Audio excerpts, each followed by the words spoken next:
Hello again, it's Dr. Robert Guthrie, and we're back doing our series of programs on church history. And it's always a little uh, interesting to take a subject which would really be a PhD thesis if you wanted to spend 3 years researching it and covering it in 25 minutes. But that's what we're trying to do. And I'm doing the best I can. Like I said at the beginning, this is a taste of church history. The actual church history book that they used in seminary are 2 volumes about yay thick. And I skimmed through it and pulled some of this out. So I'm going to do the best I can. And we're doing this as much for fun as much as anything to give you a feel for this. So it's an interesting question about the church growth of Christianity. How could this small sect, which was basically originally a reform movement inside Judaism, grow within 600 or 700 years into a massive worldwide religion? It's now the most common religion in the world. It's on all 6 of the continents. You don't count Antarctica as a continent, but nobody permanently lives there. And it continues to grow. Now, there are, like I said, it's all throughout the world. There are a couple interesting points. It's not a national religion like Shinto in Japan. Shinto in Japan is the state religion. It's just the way it is, boom, ba boom. It's not an ethnic religion like Hindu in India. Yes, there are other religions in India, but the bulk of the Hindu adherents are in the Indian subcontinent. And I suspect that there are 2 basic reasons why Christianity was able to spread so dramatically in the first 700, 800, 900 years after Jesus was crucified and resurrected. The first is that the message is relatively simple. It's very appealing, but it's relatively simple. You have to believe in the one God who is in 3 manifestations, Father, Son, and Holy Spirit. And if you believe in this and believe in the divine Jesus, then you are offered eternal life. That's a very simple, appealing offering to make for a religion. So the message is very simple, very clear, and very attractive.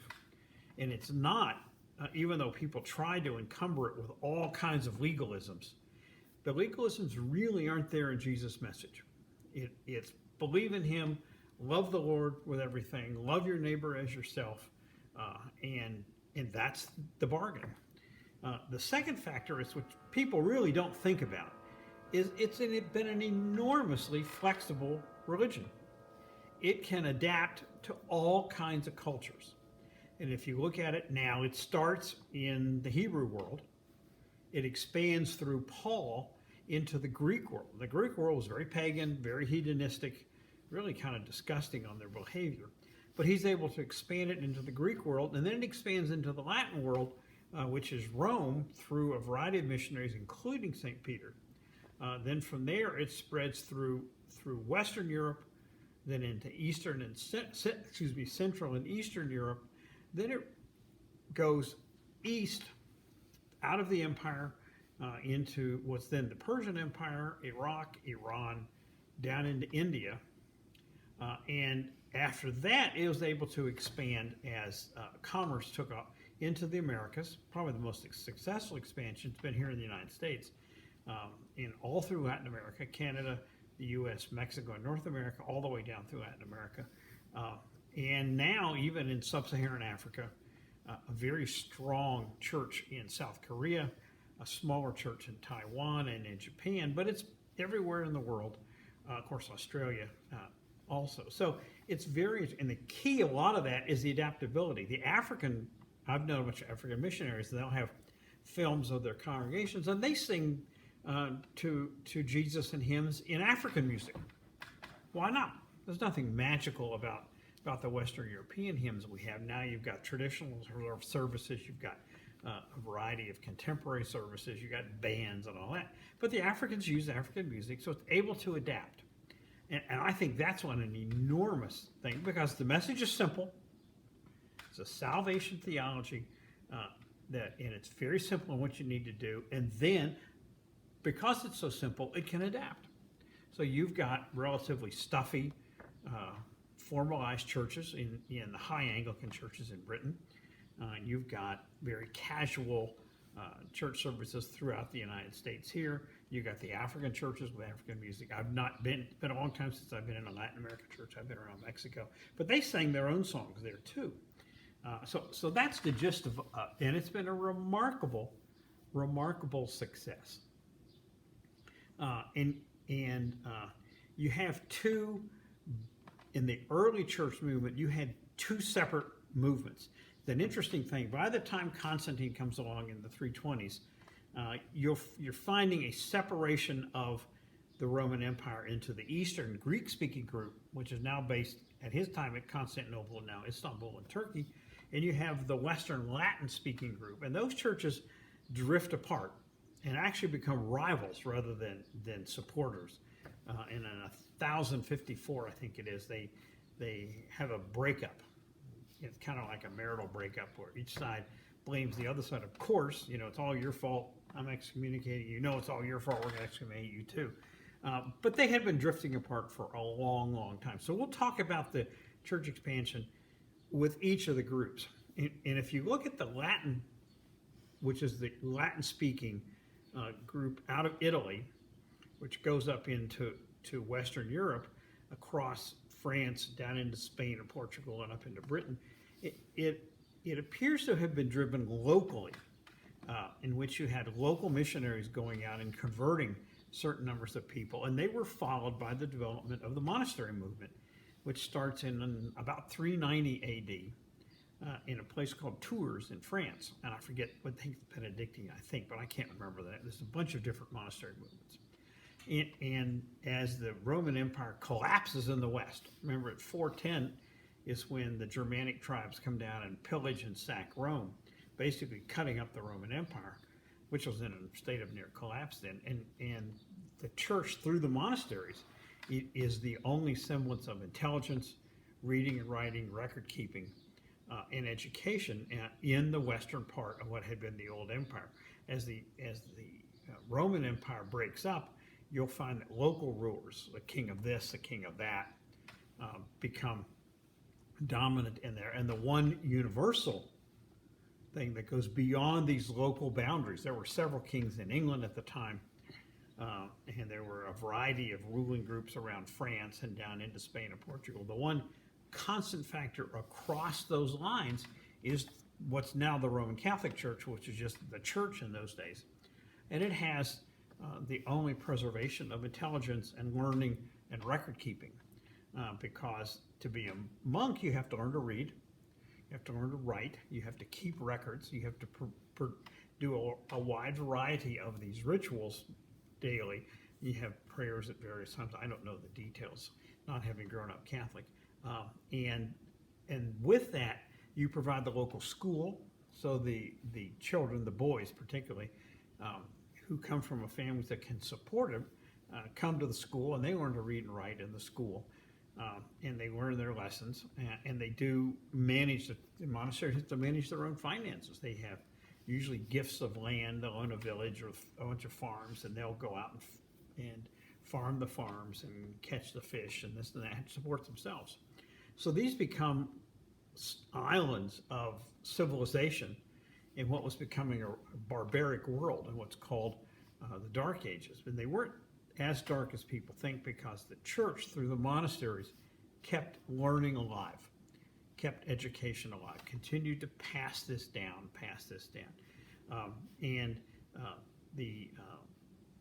So you had a slow, gradual spread of Christianity through France, down into the Iberian Peninsula, which is Spain and Portugal, and even up into Britain. And it was slow and gradual. It was local. They'd have small churches, and they'd build monasteries, and the monks, like we said, would teach people and educate. They'd take care of the poor. They'd minister to the sick, a variety of Christian obligations, and that would keep the faith alive. Now, threats always come in different ways. In the late 400s, became the threat of Arianism in some of the Germanic tribes. The Germanic tribes had never been part of the empire. They had been on the outs of the empire. They had been enemies of the empire. The empire had gotten up to the Rhine River, which flows through southern Germany over and into Holland, by modern things and empties into the sea there. So Romans had never tried to go beyond the river, or they had tried once or twice, it didn't work. So they just settled in. So the Germanic tribes were outside this scope. Some of them were converted by Arian missionaries who were coming along, who had survived the Council of Nicaea and had gone off and were preaching Arian Christianity. Now remember what that is that Jesus really wasn't of the same substance as God the Father, that he was a created being, kind of a super prophet. And this really threatened the basic theology of the Christian church. And so there was a several hundred-year period where there was concern that Arianism was going to rebound and come back and take over. But it didn't. And what happened, as far as we can tell, is that the dominant Germanic tribe, called the Franks, which is where the name for France came from. Remember, the Roman name for France was Gaul, G-A-U-L. The Franks became Orthodox or Latin or Roman Catholic Christians, and they were the dominant tribe, and they basically forced the other tribes to abandon Arianism and accept Nicene Creed Trinitarian Christianity. And the key mover in this was Charlemagne, Charles the Great. And he was an interesting and dynamic person who conquered much of Western Europe. And he was a big believer in his traditional Christianity, and he helped turn back the Muslims. Now remember, in the late 600s, Islam comes bursting out of the Saudi Arabian Peninsula, conquers Egypt, and sweeps across Northwest Africa, across the North African coast, and crosses into Spain and captures most of Spain and I think all of Portugal. And the Franks stopped them. They tried to get across the Pyrenees into Gaul, and the grandfather of Charlemagne, Charles Martel, the Hammer, it was called, drives them back into Spain, and it took the Christians until 1492, about 800 years, to drive them out of Spain finally, but it happened. So that explains this rapid growth of Islam was really driven by conquest. They conquered all of North Africa, including Egypt, which was prior to that been a hotbed of Christianity. They swept up over the Holy Land, capturing Jerusalem and Antioch and Damascus, holy cities, got up into Eastern Turkey, and the Christian Empire, the Eastern Empire, the Byzantine Empire, was able to hold them off and stop them there. But it really drained a lot of resources from the Eastern Empire. And so that's the situation that happened. So you have Western Latin Christianity growing in France. It had been growing in Spain. I've been to Britain, and it continues to grow. Now, most of it was, in that part I said, from the local missionaries, local preachers, village priests, and particularly the monastery movement, which fostered it and allowed the Christian faith to grow. You have a series of other expansions which are different place to place and nation to nation. Like I said, the German tribes were converted piecemeal, originally to Arianism and then back to Latin or Roman Catholic Christianity, particularly after the time of Charlemagne. Because Charlemagne created what he called the Holy Roman Empire, and this lasted hundreds of years. And it was a compilation of a wide variety of Germanic states. Germany has historically a lot of small states, Saxony and Hesse and this and that, I can't remember all. But he was able to subdue them and make them Orthodox Christian believers. As you get into other areas, the growth happened differently. In the Scandinavian countries, Denmark, Sweden, Norway, a lot of the conversion there was the missionaries and the monastic preachers were able to convert the king and the queen, the royal family, and they kind of dragged the rest of the population along. I'm not certain that it gave the depth of Christianity among the population that you would have seen if it had been the reverse, if they had converted, if the missionaries had converted the normal people, the peasantry and the working people and all that, and they had driven it up that way. But that's what happened, and so it kind of was a top-down conversion. and that accounts for the western and northern part of Europe. In the east, the Byzantine or Orthodox Church developed its own missionary efforts, and they came kind of in clash in the Balkans, which is where Serbia and other countries like that are, Bulgaria and all that now. And you had Latin missionaries coming in from the west with Roman Catholicism. You had the Orthodox missionaries coming up from Constantinople, and there were struggles as to which national group would adapt one or the other. And you do find that's what happened. Certain of these countries or populations, a better term, tribal groups, became Orthodox Christians, like the Serbs are Orthodox Christians, and others became Latin Roman Catholic, like the Czechs and other of these Slavic groups. And so there was a bit of a struggle between these two, and part of the struggle was getting the Bible into the language that the locals could use. A lot of these countries were not literate. They didn't have a written language. And it was much easier to adapt the Greek alphabet into what's now called Cyrillic, named after Saint Cyril, who wanted to create a written literature that the peoples of the Balkan areas, all the way the Slavic people up into Russia, could use as their alphabets. They had a couple tries, and the second try, even though still called Cyrillic, is an adaptation of Greek, in which the letters are somewhat similar to Greek, but they have become the alphabet of a lot of the Slavic people. So you'll find that language and that writing is used in Bulgaria, Russia, Ukraine, Belarus, and with that, these countries became dominantly Orthodox Christians. There was a famous meeting in I'm going to look the date here, sometime in the 900s, where there was an effort to a discussion by the king in Kiev, now in Ukraine, in those days was part of Russia, and it had this gathering, and he wanted, okay, it was time to get a religion. As my history professor years ago said, everybody was getting a religion. Now, one group near them, the Khazars, had actually adopted Judaism. They were hesitant about going to Islam, that group was, because it put them underneath the caliphate down in Baghdad or Damascus, and they're hesitant about going to Orthodox Christianity because it put them under the emperor in Constantinople. And somebody said, well, we heard about this group down there called Jews, and they don't really have a nation. So one of these tribes converted into Judaism.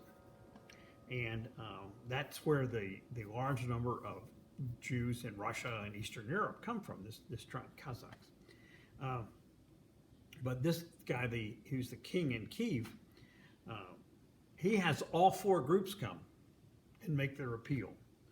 The Muslims came, and they told about being Muslim. He told them to get lost because Muslims aren't supposed to drink, no alcohol.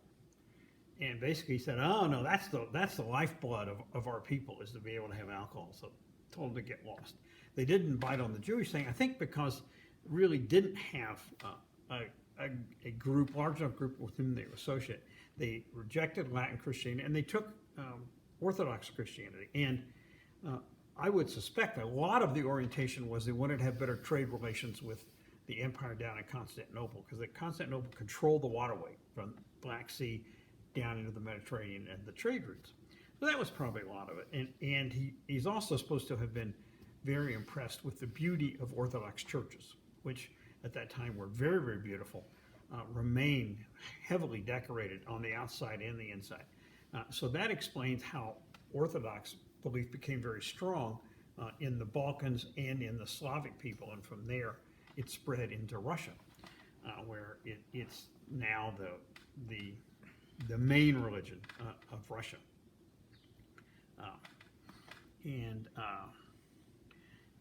Then the other wave of expansion, which has been diminished by history but is still there, was the Diophysite churches. We talked about the Nestorians, who claimed that you couldn't call Mary the mother of God, because how could a human be the mother of God?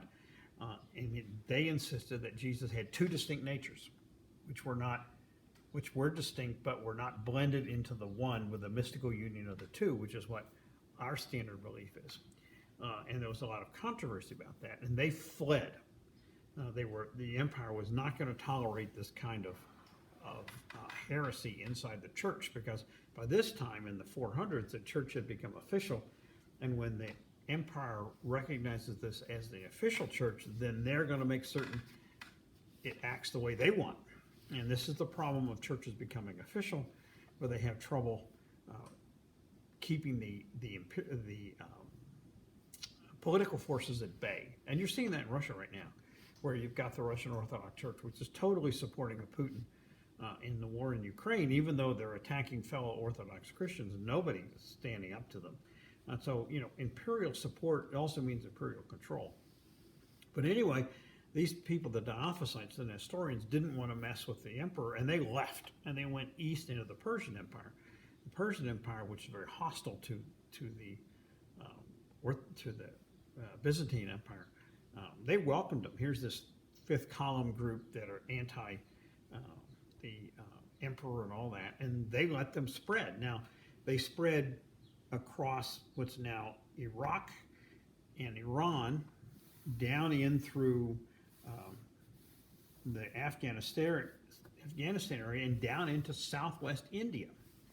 Now, their legend said this was from St. Thomas, who got to southwest India in 54 AD. I doubt that. That's a long way to go in an era where you're outside the empire and you have to learn the languages and be able to move. It's possible. They're called, in India, they're called the Marthoma, the St. Thomas Christians. And they're along the southwest coast. And their ritual goes way, way back. I mean, so far back, nobody really knows. My guess is they got established there about 500, but that's my guess. And they followed the Syriac Diophysite Church. The other place where the church has survived is in northwest Iraq. And they retreated up into the mountains of northwest Iraq. A series of vicious Muslim conquerors came through, including a guy named Tamerlane, who came in from Mongolia and killed off everybody he could get his hands on. And so they went up there and survived, and they're still there. I knew missionaries who would go there as a mission to support them, not to try to convert them, but to support them. And they may have been in northern Iran also. I'm not certain about that. But they're there, and a lot of them have come here to the United States. I don't blame them. If I were an Iraqi Christian, I'd come here too. So a lot of the Middle Eastern Christians have come here for religious freedom and political freedom, and I would do the same thing.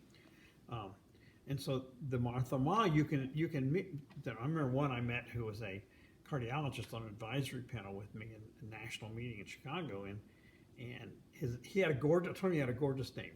His name was Prince Zachariah, and I said to him, "You're a Marthoma then?" He was a little startled that this guy originally from West Virginia knew about the Marthoma, which means St. Thomas Christians, and you can tell by their names. They have a lot, and Zacharias, of course, was the father of John the Baptist. So they adopted a lot of Christian names out of the scriptures.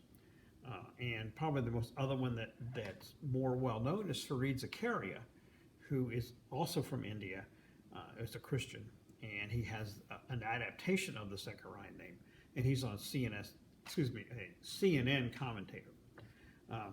And so those are the natural growth that happened in the pre-European Empire era. Of course, since the European Empire comes along in about 1450, when the Portuguese start to sail around Africa, you've seen the growth of Christianity into the Americas, which has been extremely successsul, North America, Canada here, and Mexico, and then to Latin America, where the Portuguese have the Brazil area and the Spanish have the West. Very predominantly Christian now, and there are very successful missionary efforts in sub-Saharan Africa, where that's been French and British and other missionary groups.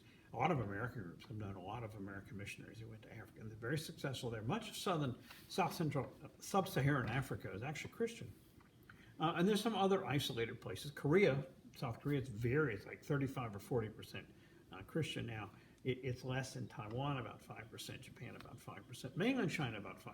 We had a lot of effort in mainland China, and it's actually growing now because with the government's emphasis on economic growth, that's pretty empty for a lot of people. It doesn't offer you salvation. It's ruthless and brutal. So that's actually growing from up into the 5% plus range in mainland China. So I think probably clearly the most successful of these was coming here to the United States. And why are we so successful?